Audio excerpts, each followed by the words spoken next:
Vocês estão bem, queridos? Esse domingo chuvoso, hoje de manhã eu passei de manhã aqui, estava vindo para Timbó, lá e estava chuva. Jesus amado, essa chuva vai judiar um pouquinho dos irmãos do estacionamento. Mas tinha um bom número de manhã. À noite também, algumas pessoas ficaram em casa. Eu falei lá, está um dia maravilhoso para ficar em casa, debaixo da coberta, assistindo o culto online, né? Mas você que está aqui, parabéns pela tua disposição, parabéns porque você veio. Você que está em casa, você vai ser abençoado também, porque Deus é tremendo em tudo que faz e nos ama incondicionalmente. Eu quero começar essa palavra hoje fazendo uma pergunta para você. Quero começar com uma pergunta, ok? Você já fez algo por alguém? Ajudou? Investiu, apoiou ou algo do gênero, e depois você viu que o seu trabalho, o seu esforço ou dedicação em favor daquela pessoa parece que não valeu a pena? Será que sim? Alguém? Levanta a mão, deixa eu ver. Situações como essa, eu vou falar para você, infelizmente, são mais comuns do que você imagina. Parece que as pessoas elas estão tomadas por um espírito de ingratidão, e às vezes parece que, as pessoas, não sei, esquecem ou simplesmente viram as costas e vão embora, e às vezes dá vontade da gente nunca mais fazer nada por ninguém, não é verdade? Vamos ser real agora, não é verdade? Às vezes nunca mais eu ajudo essa, né? Enfim, mas deixa eu dizer para você que a Bíblia fala lá em Gálatas capítulo 6, versículo 9, o seguinte: e não nos cansemos de fazer o bem, porque no tempo oportuno, no tempo certo, faremos a colheita, se não desanimarmos. Gálatas 6, 9. Você pode até anotar esse texto aí. Então, irmão, fala para quem está ao outro lado, não se canse. No tempo certo, a colheita vem. Você está fazendo como ao Senhor. Como nós sabemos como é ruim quando nós somos alvo da ingratidão das pessoas, quando somos alvo da ingratidão dos outros, é muito ruim, não é verdade? Mas, por outro lado, surge outra pergunta. Será que nós temos sido gratos quando alguém nos ajuda, nos apoia ou investe em nós? Falar dos outros é fácil, né? Mas falar da gente, será que nós temos realmente sido gratos quando nós recebemos uma ajuda, um apoio, alguém investe algo em nós? E é sobre isso que eu quero falar com você nessa noite. E o tema da nossa palavra é: faça valer a pena. Faça valer a pena. Eu queria fazer uma oração contigo e depois nós vamos passear um pouco na palavra. Senhor Deus, obrigado porque o Senhor é bom, o Senhor nos ama incondicionalmente. Deus, e o Senhor está aqui, ó Pai, o Senhor quer ministrar os corações, quer falar conosco, e nós queremos, ó Deus amado, nessa noite, realmente, Pai, ser ministrados por Ti, para que possamos aprender, Deus, como a Deus amada Camille falou ali no Abanews, ó Deus amado, o Senhor sempre, a Deus, dá um jeito de nos ensinar, de nos dar, ó Deus, lições, ó Pai, eu creio que essa é uma noite de ensino, é uma noite que nós vamos aprender, nós vamos nos policiar, ó Deus amado, para nos tornarmos pessoas melhores. Eu oro para que Teu Espírito Santo flua nesse lugar, que haja graça do Senhor, enquanto pregamos, ó Deus amado, que os milagres comecem a acontecer, pessoas sendo tocadas, curadas, pessoas sendo confrontadas, ó Deus amado, pessoas se rendendo a Ti, tanto aqui como em casa, Pai. E eu louvo a Ti porque o Senhor é soberano sobre as nossas vidas, e o Senhor fala conosco, e eu louvo a Ti no nome de Jesus. Amém? Eu quero começar falando do apóstolo Paulo. Eu queria que você lesse comigo, lá em Gálatas capítulo 4, versículo 11, quando Paulo ele fala ali para aquela igreja da Galácia, ele escreve todo o capítulo 4 expressando ali a preocupação que ele tinha com alguns irmãos, mas no versículo 11 de Gálatas 4 está escrito o seguinte, Gálatas 4, 11, receio que o meu trabalho por vocês tenha sido em vão. Forte isso, né? Paulo fala, receio que o meu trabalho por vocês tenha sido em vão. Na ACF fala, receio de vós que não haja trabalhado em vão para convosco. Queridos, é interessante que o apóstolo Paulo, ele investiu a sua vida, para abençoar as pessoas. Paulo investiu toda a sua vida para pregar o evangelho, para ensinar as pessoas, para levar as pessoas a conhecer a Jesus. Por quê? Porque Jesus muda, transforma a vida das pessoas. Um homem sem Jesus, ele é um homem, que ele está incompleto, ele jamais vai conseguir ser pleno, se realizar sem Jesus, porque Jesus, ele nos fez, o Senhor quando nos fez, deixou em nosso coração um espaço, um lugar, onde ele quer fazer morada. Então o apóstolo Paulo investiu toda a sua vida para pregar o evangelho, falar, de uma nova vida com Deus, do reino, e ele se entregou totalmente em prol do reino. Você não vai achar ali, em nenhum texto, nem de Atos, nem nas cartas de Paulo, você não vai ver Paulo preocupado com a casa onde mora. Um texto lá, e o apóstolo Paulo ficou preocupado que ele queria pintar a casa dele, não achava massa corrida barata. Você não vai ver isso. O apóstolo Paulo queria reformar a sua casa, ele estava procurando lá nos Mercado Livre da Vida, material de construção num preço bom. Você não vai encontrar, você não vai ver Paulo preocupado com a casa onde mora. Você não vai ver Paulo também preocupado com... Oi, não sou eu. Você não vai ver Paulo também preocupado com o seu cavalo. Tem que trocar de cavalo, porque a quilometragem do cavalo está alta. Você não vai ver isso. Paulo queria um cavalo 0 quilômetro, né? Você não vai ver Paulo preocupado com isso. Você não vai ver Paulo preocupado com as suas aplicações financeiras. Será como é que está o mercado? Será como é que estão as coisas? Você não vai ver isso. Não que seja errado, irmão. Sabe? Não que você pensar, você planejar, você sonhar, você fazer projeto, não é errado. Sabe? Jesus, quando ele entra em Jerusalém, entra num jumentinho 0 quilômetro. Era popular, né? Mas era 0.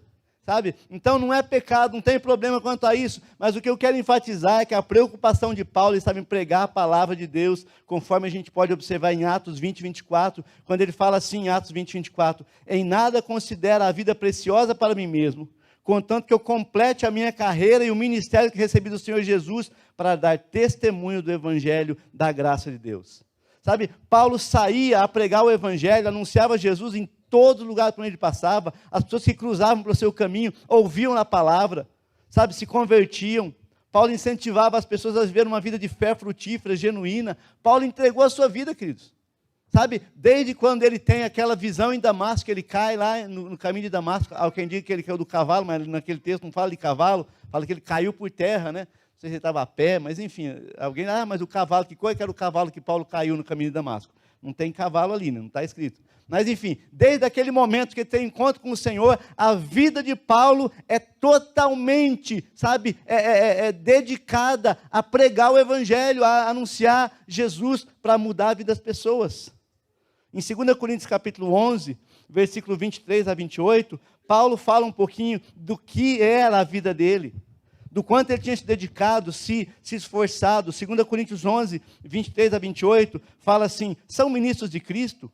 Falando como se estivesse fora de mim, afirmo que sou mais ainda em trabalhos, muito mais, em prisões, muito mais, em açoites sem medida, em perigo de morte, muitas vezes. 5 vezes recebi dos judeus 40 açoites menos 1, 3 vezes fui açoitado com varas, 1 vez fui apedrejado, 3 vezes eu naufraguei, fiquei 1 noite e 1 dia boiando em alto mar, em viagens muitas vezes, em perigo de rios, em perigo de assaltantes, em perigo entre patrícios, em perigo entre os gentios, em perigo na cidade, em perigo no deserto, em perigo no mar, em perigo entre falsos irmãos, em trabalhos, em fadigas, em vigílias, muitas vezes em fome, com sede, em jejuns muitas vezes, com frio, com nudez. Além dessas coisas exteriores, ainda pesava sobre mim diariamente a preocupação com todas as igrejas. Querido, Paulo tinha dedicado a vida dele em prol do reino.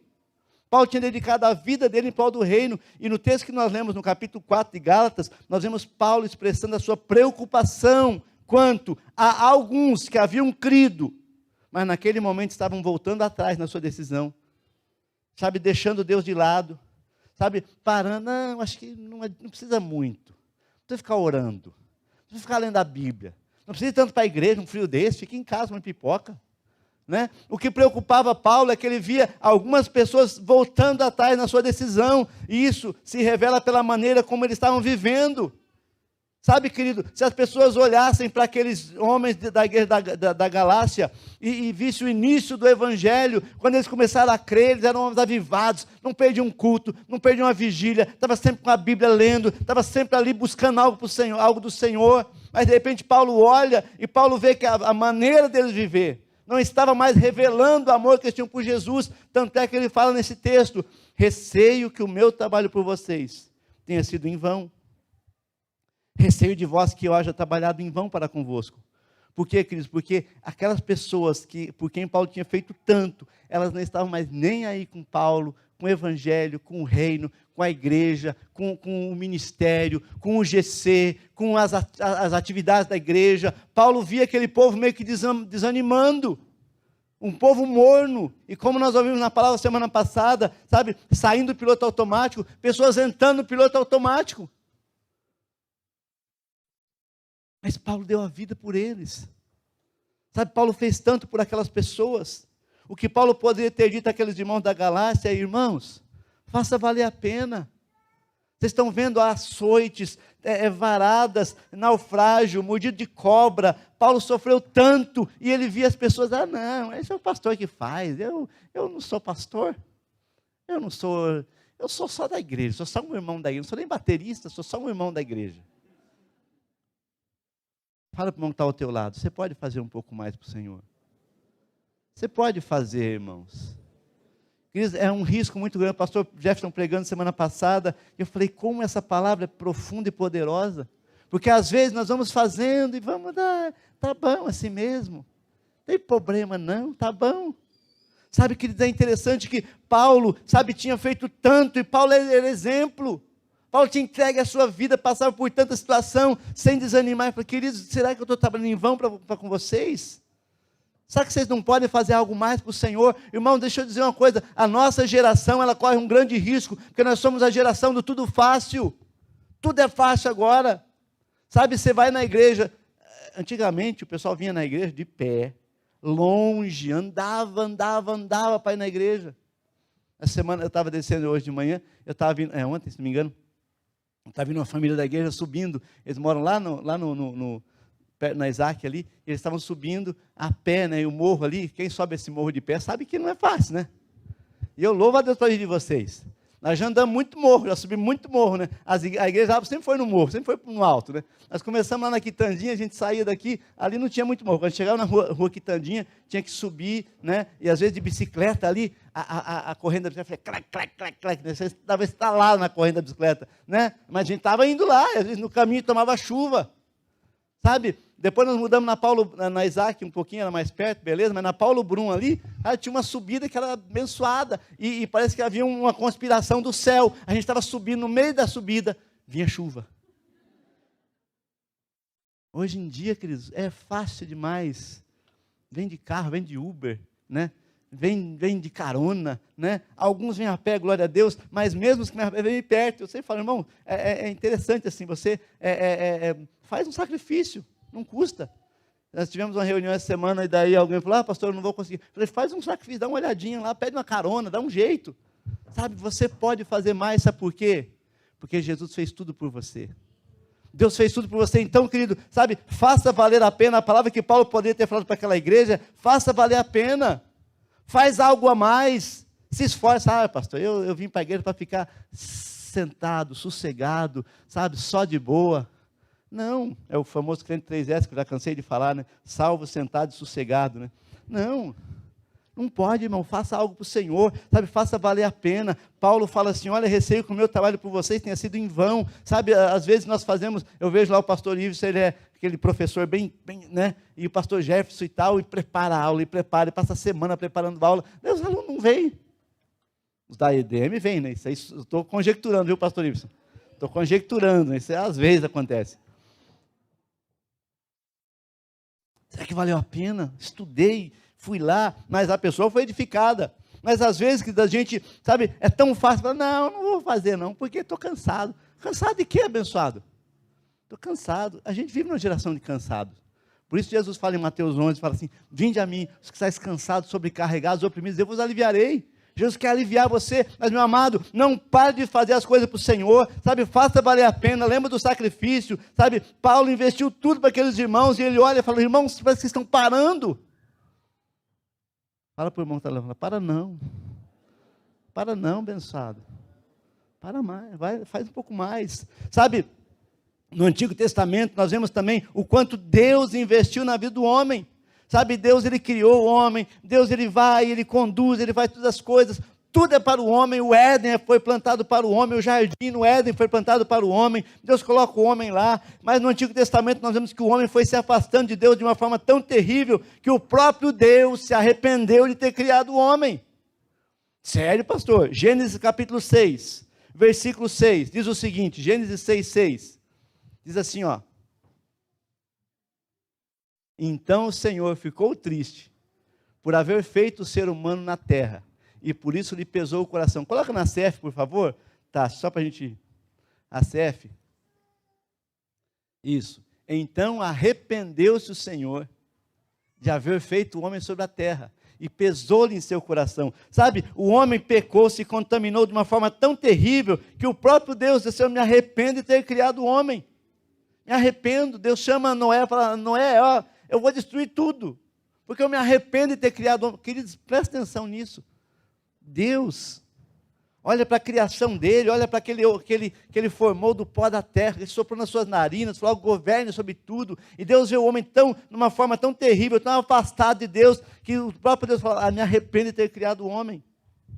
Então vem o dilúvio, e dentre todos esses homens da terra, Deus escolheu Noé, e a partir de Noé, Deus começa novamente a se relacionar com o homem, né? Cuidando dele, dando tudo que era necessário para conviver, ser suprido, abençoado e protegido por Deus.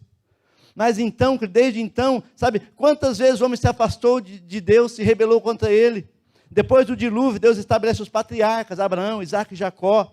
Deus estabelece os profetas, que são aqueles que trazem a palavra de Deus, que trazem, sabe, a voz de Deus para o povo. Deus estabelece os sacerdotes, aqueles que levam o povo à presença de Deus. Deus estabelece os juízes, aqueles que estão julgando, conduzindo, direcionando o povo. Nós ouvimos a palavra essa semana, sabe, sobre os juízes. Ontem pela manhã, o pastor que trouxe a palavra, ele falou sobre os juízes que governavam o povo. O povo, quando eles se afastavam de Deus, Deus levantava um juiz para guiar o povo. Mas então o povo, mais uma vez, parece que se cansa, se afasta de Deus. E o povo fala assim para Samuel, que foi o último sacerdote, profeta e juiz: nós queremos um rei agora. Agora a gente quer um rei. Agora a gente não quer mais que você, ou Samuel, governe sobre a gente quer um rei agora. Mas por que você quer um rei? Porque todo mundo tem, nas nações todo mundo tem rei, por que nós não temos? E o Samuel fica chateado e fala: ó Deus, os caras estão me rejeitando. Deus fala: não, Samuel, não é contigo o negócio, não é comigo. Eles estão me rejeitando. Então, mais uma vez o povo, sabe, parece que quer tirar Deus de cena. Parece que quer viver como os povos da terra. Quer viver como o mundo vive. Não, pastor, todo mundo faz. Quem quer todo mundo? Nós não somos do mundo. A Bíblia fala assim que o mundo jaz no maligno. Irmão, a cultura do mundo não é a sua cultura. O que está dando certo para todo mundo não é para você, querido. Deus tem algo especial para você. Você é um homem de Deus, uma mulher de Deus. Deus te chamou para ser realmente, sabe, alguém que vive segundo a palavra do Senhor. Mas o povo não. Todo mundo tem um rei. Nós também queremos um rei. Daí Deus vai falar com Samuel: Samuel, é o seguinte, vamos ungir então o rei Saul, lá Saul vai ser rei, e daí tem toda aquela história que vocês já conhecem, já leram na Bíblia, já assistiram na novela da Record lá, que o Saul vai procurar as jumentas do seu pai, e de repente ele lá, enquanto Samuel fala com ele, e ele profetiza, e Saul é uma bênção, e Saul vai lá e é usado, sabe, para derrotar os amonitas, os amalequitas, e Saul é uma bênção, daqui a pouco Saul é ungido rei, e glória a Deus. Agora tá bom, estamos igual a todo mundo. Só que daí o Saul também vai se esfriando, vai parando, quer fazer do seu jeito. Deus fala: faz um sacrifício para mim. Vai lá e acaba com os amalequitas. Não, eu vou trazer o melhor da gordura, vou trazer um gado bom para oferecer para o Senhor. Deus fala: eu não quero sacrifício, eu quero obediência. Não, eu vou deixar o rei dos amalequitas vivo aqui, para mostrar que eu tenho um escravo que é rei. E o Samuel fala: cara, você fez tudo errado. Você fez tudo errado. Sabe, o texto de 1 Samuel 15, 11. 1 Samuel 15, 11. Mais uma vez nós vemos assim o texto dizendo, bota na CEF, por favor. Eu te falei DNA, mas DNA é só o Gálatas. Ó, 1 Samuel 15, 11. Arrependo-me de haver posto Saul como rei, porque deixou de me seguir, não cumpriu as minhas palavras. Então Samuel se contristou e toda a noite clamou ao Senhor. Deus se arrependeu de ter escolhido Saul para reinar sobre Israel. Por quê? Porque Saul não viveu aquilo que o Senhor tinha projetado para ele. Deus tinha dado uma direção: faz assim, eu vou fazer do meu jeito. Ó, você não vai fazer sacrifício, eu vou fazer porque eu sou rei também, eu sei fazer, eu já vi o rei fazer, eu já peguei na internet lá como é que faz sacrifício, eu vou fazer. Irmão, não é o que a internet fala, é o que a palavra fala. Quem oferece sacrifício é o sacerdote, não é o rei. Mas, sabe, é terrível quando homens querem fazer as coisas que Deus não mandou fazer. O maior fracasso, a maior tragédia na vida do homem é quando o homem é bem sucedido em algo que Deus não mandou ele fazer. Deus não mandou fazer sacrifício, e o cara vai e faz. Ah, deu certo, viu? Pegou fogo no negócio aqui. Não era para fazer, cara. Não era para fazer. E Deus fala: me arrependo de haver posto Saul como rei. pois ele deixou de me seguir, não executou minhas palavras. Então Samuel ficou indignado e clamou ao Senhor a noite toda. Deus, por quê? Porque, amado, quando você inventa, quando nós inventamos, quando nós, deixamos de dar realmente, a honra ao Senhor, a glória ao Senhor, de buscar a Deus da maneira como o Senhor nos chama e nos pede, querido. Nós desobedecemos ao Senhor e saímos do propósito. Então, nós vemos que Paulo investiu na vida daquelas pessoas, Deus investiu na vida do homem, agora Jesus investe também nas nossas vidas. Jesus investe, Deus, ele investiu lá em João 3,16, porque Deus amou o mundo de tal maneira que deu o seu Filho unigênito, para que todo aquele que nele crê não pereça, mas tenha a vida eterna. Então agora Deus envia Jesus, e Jesus vem para morrer na cruz em nosso lugar, para pagar o preço, para salvar você, para salvar a mim, Jesus vem e se entrega como sacrifício vivo, santo, perfeito, imaculado, um sacrifício perfeito por nós. Colossenses 2, 13 e 15 fala: quando vocês estavam mortos nos seus pecados, na incircuncisão da carne, ele, Jesus, lhes deu vida juntamente com Cristo, perdoando todos os nossos pecados, cancelando o escrito de dívida que era contra nós, que constava de ordenanças, o qual nos era contrário e prejudicial, removeu inteiramente, cravando na cruz, e despojando os principados das potestades, publicamente os expôs ao desprezo, triunfando sobre ele na cruz. Jesus, ele veio e pagou um preço, querido. Jesus morreu na cruz, foi crucificado, Jesus ele foi, condenado injustamente, Jesus foi açoitado, colocaram uma coroa de espinho na cabeça dele, feriram, machucaram ele, por amor a nós, ele passou por tudo isso. Jesus te ama incondicionalmente, Jesus sofreu por te amar, querido. Jesus sofreu por nos amar, Jesus foi injustiçado, ferido, humilhado, enfim, sofreu para nos resgatar. Jesus morreu como um criminoso, Jesus foi crucificado como o pior dos pecadores, mesmo sem ter pecado. Ele morreu por você, por mim, por nós. Agora pensa comigo, será que a vida que estamos vivendo é a vida que Jesus conquistou para nós na cruz?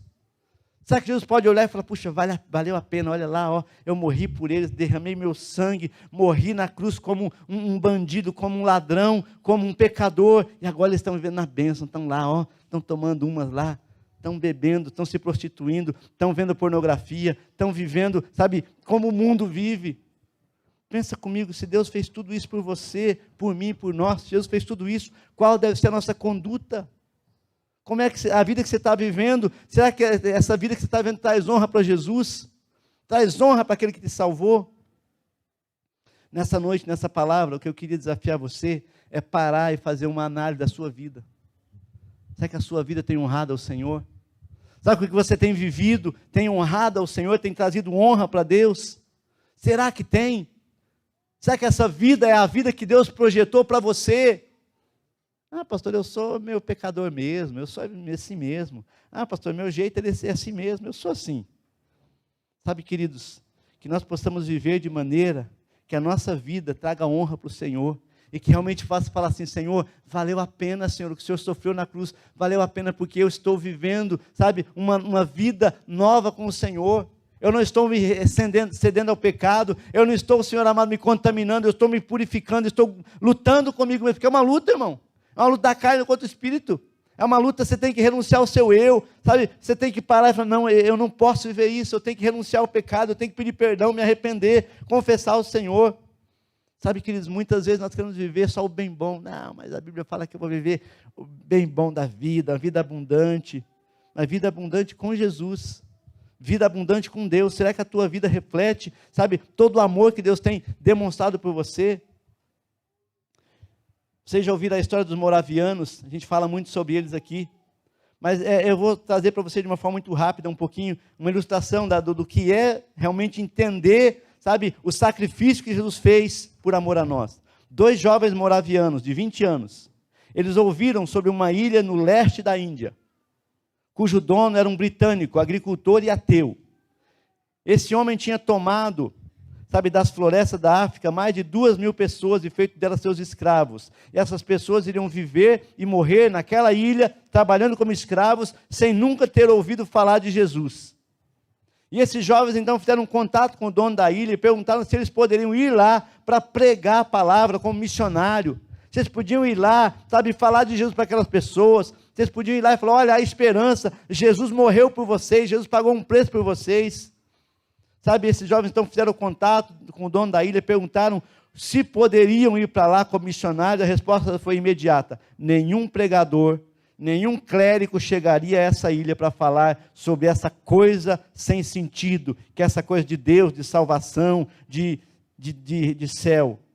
Então esses jovens voltaram e começaram a orar, e começaram a pedir para Deus, Deus, nós queremos uma estratégia para chegar a esse povo, nós queremos chegar para pregar, porque se esses 2.000 homens não ouvirem de Jesus, eles vão morrer, vão para o inferno.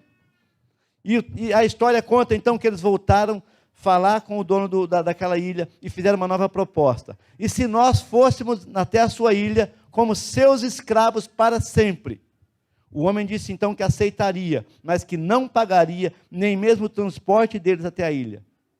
Então os jovens usaram o valor da sua própria vida. Eles se venderam, e o valor que eles conquistaram com a venda da sua própria vida, eles custearam a viagem até a ilha. No dia em que eles estavam no porto, se despedindo do grupo de oração, e da sua igreja, da sua família, o choro era intenso, todos choravam porque sabiam que nunca mais iam ver aqueles irmãos tão queridos, nunca mais veriam eles, sabiam que eles iriam como escravos e a sua vida terminaria ali.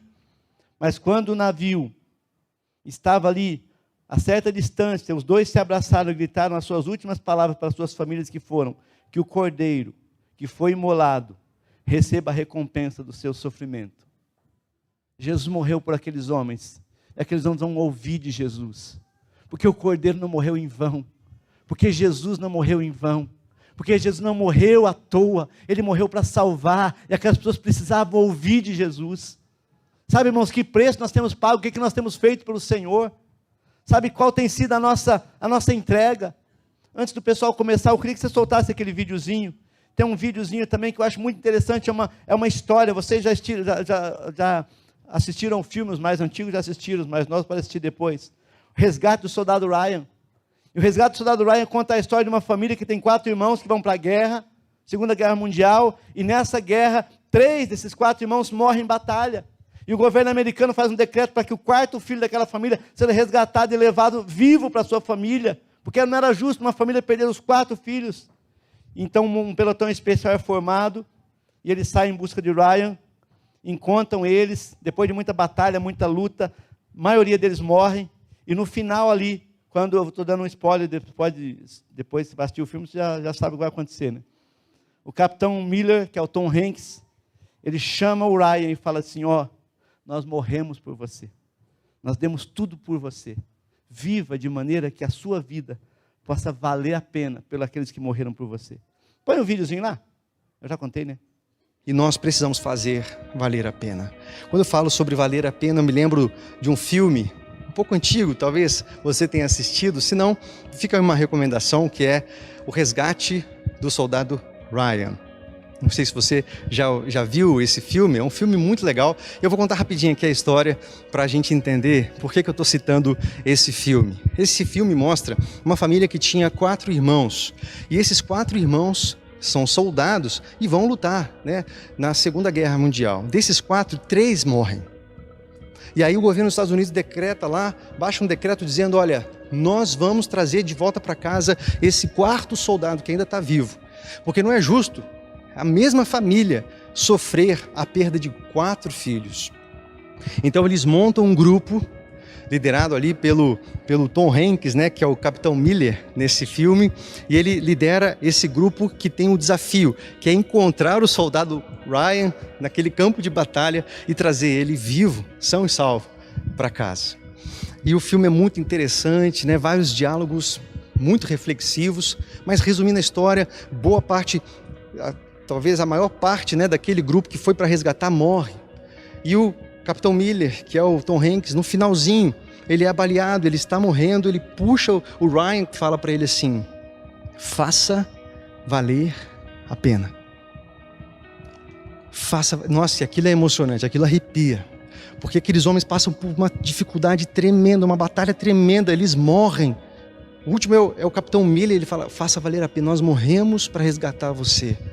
Viva a sua vida de forma que valorize a nossa morte e aquilo que nós fizemos por você. Faça valer a pena. E aí, no finalzinho do filme, eu já estou contando todo o filme, misericórdia. Mas no final, ele está lá diante das cruzes, né, de várias mortes, vários mortos na Segunda Guerra Mundial. Ele está diante de uma cruz específica. Isso é muito simbólico, né, diante da cruz. E ele está olhando e ele, eu até anotei, transcrevi a frase dele, ele fala assim: tentei viver a vida da melhor forma que pude. Acho que consegui. E que pelo menos aos seus olhos eu tenha honrado o que fizeram por mim.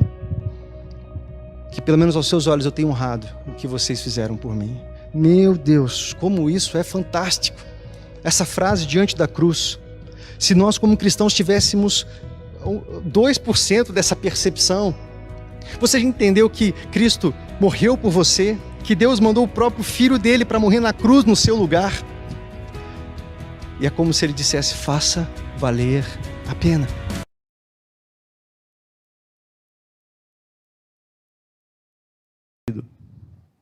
Falando para você, Jesus deu a vida dele por amor a você, ele pagou um preço, ele se entregou totalmente. Jesus não estava preocupado em ser feliz, Jesus não estava preocupado em ter algo, Jesus não estava preocupado se ele ia conquistar, ganhar, se ia ter seguidores no YouTube, no Instagram. Jesus não estava preocupado com isso, ele estava preocupado em resgatar você. E eu queria que você ficasse de pé nesse momento. Eu queria que você fechasse os seus olhos e que você fizesse uma pergunta: Jesus, será que a minha vida tem valido a pena? Será que o que eu tenho vivido tem realmente honrado o Senhor? Jesus, será que eu tenho, Senhor amado, vivido pensando no teu sacrifício da cruz? Jesus, será que a minha vida reflete a tua glória? Reflete aquilo que o Senhor fez por mim? Ou eu só estou buscando a minha paz, tranquilidade, felicidade, minha zona de conforto? Nessa noite eu quero desafiar você a viver de forma que a tua vida faça valer a pena o sacrifício do Cordeiro. Que você saiba que Ele morreu por você, que o Cordeiro receba a recompensa do seu sofrimento, que o Cordeiro receba a recompensa do seu sacrifício, porque Ele não pagou um precinho baixo por você, Ele deu a vida por você. Quando você estiver sendo tentado a pecar, lembra, Ele morreu, Ele deu a vida por você. Quando você estiver sendo tentado a se esfriar na fé, lembra, Ele morreu por você. Eu queria convidar você nessa noite a entregar a sua vida a Jesus, a fazer uma entrega. Fala: Jesus, eu estou aqui, até aqui, talvez, Senhor, dia 25 de setembro, eu não vivi do jeito que eu deveria ter vivido, mas hoje eu quero pedir que o Senhor me dê graça, para que eu possa fazer valer a pena. Sai do teu lugar, vem aqui à frente. Intercessores, venham, porque eu creio que um dia Jesus vai voltar, e Jesus vai falar com você: olha, eu vi aquele dia que você assumiu, que você se entregou, e você disse: sim, Senhor, eu estou aqui, eu quero entregar a minha vida, porque eu quero que faça valer a pena. Sai do seu lugar e vem aqui à frente. Eu quero orar porque você tem enfrentado lutas. O diabo tem dito para você: olha, desiste. O diabo tem falado: você desanima, para de ir na igreja, para de ir de buscar, você não precisa disso. O diabo tem tentado, sabe, menosprezar o sacrifício de Jesus na cruz por você. Mas nessa noite Jesus está aqui, e Jesus quer dizer para você: olha, eu morri na cruz por você, eu entreguei o meu sangue, eu derramei o meu sangue para te salvar. Que o Cordeiro receba a recompensa do seu sacrifício.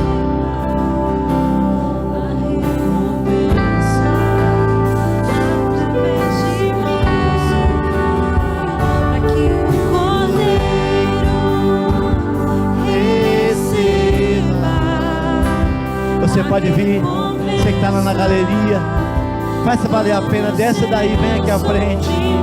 Jesus está falando com você, é tempo de você firmar o teu compromisso com o Senhor. Que o Cordeiro receba a recompensa do seu sacrifício. Jesus, Ele não pagou, sabe, uma bagatela por você, Ele derramou a vida dele, o sangue dele. Nessa noite entrega a sua vida a Jesus, entrega seu coração a Jesus, renda-se a Ele. Fala: Jesus, eu quero viver de forma que a minha vida te honre.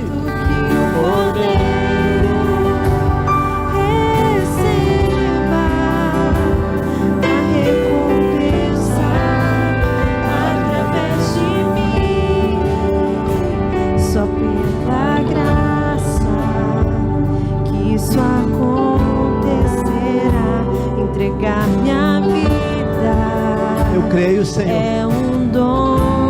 entregamos nossa vida ao Senhor, mas o Senhor se entregou primeiro por nós. Nós te amamos, mas o Senhor nos amou primeiro. Nós enfrentamos desafios, mas o Senhor enfrentou, a Deus amado, uma cruz pesada, Senhor, por nos amar. Que o Cordeiro receba a recompensa do seu sacrifício. Que você pense no Senhor diante dos seus dilemas, na hora das suas crises. Pensa nele, o que ele fez por você. Para que o Cordeiro receba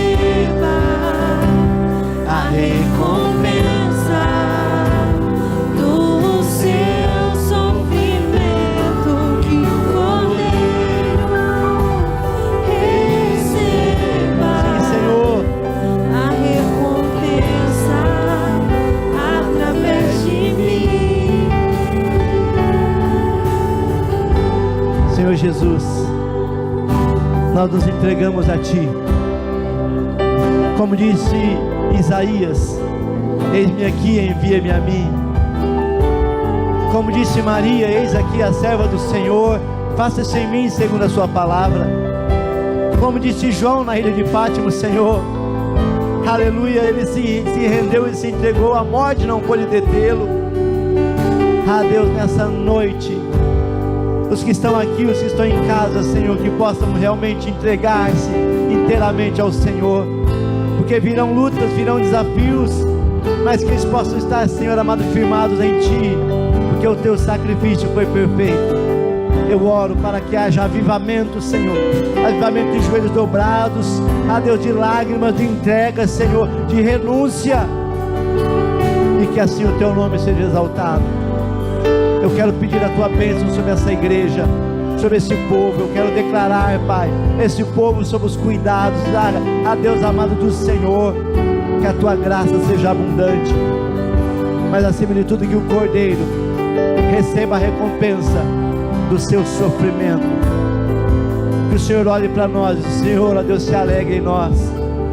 Quando o Senhor olha para nós, o Senhor vê Jesus, o sacrifício dele por nós na cruz, mas que as pessoas possam ver Cristo em nós, e que sejam, Senhor, resgatadas para a Tua glória, em nome de Jesus, Senhor. Aleluia. Eu sei que Deus tem grandes coisas a realizar na sua vida. Eu sei que você pode fazer mais e melhor para o Senhor. Domingo que vem teremos Santa Ceia. Irmão, não falta a Santa Ceia. É o momento de nós lembrarmos do sacrifício de Jesus na cruz. Domingo que vem nós teremos um tempo de celebração. Vai ser uma ceia muito especial, vai ser um tempo bem especial. Você lembra no mês esse mês de setembro, como a nossa ceia foi linda. Você vai ver em outubro o que vai ser aquilo. Mas vai ser um tempo de você vir declarando que o Cordeiro receba a recompensa do seu sacrifício. Que eu não venha apenas participar de um ato religioso, mas que seja um tempo de entrega para a glória do Senhor. Amém. Que Deus te abençoe. Deus abençoe você que está em casa. Deus abençoe essa semana, que você possa realmente, refletir no preço que você custou para o Senhor, e que você viva para a glória do Senhor, e que Ele possa realmente olhar para você e falar: olha, valeu a pena.